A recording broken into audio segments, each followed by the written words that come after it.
తిరుమలలో ఎడతెగని భక్తుల రద్దీ కొనసాగుతూనే ఉంది.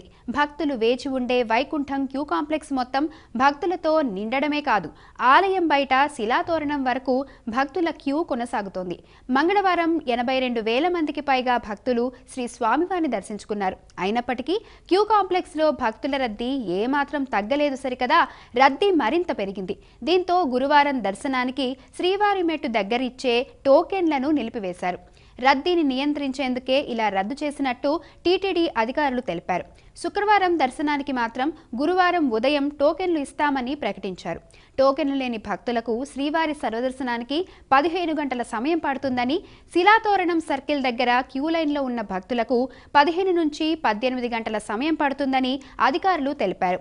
300 రూపాయల టోకెన్లున్న భక్తులకు శీఘ్ర దర్శనానికి 3 నుంచి 5 గంటల సమయం పడుతుందని, సర్వదర్శనం టోకెన్లున్న భక్తులకు 4 నుంచి 7 గంటల సమయం పడుతుందని టీటీడీ ప్రకటించింది.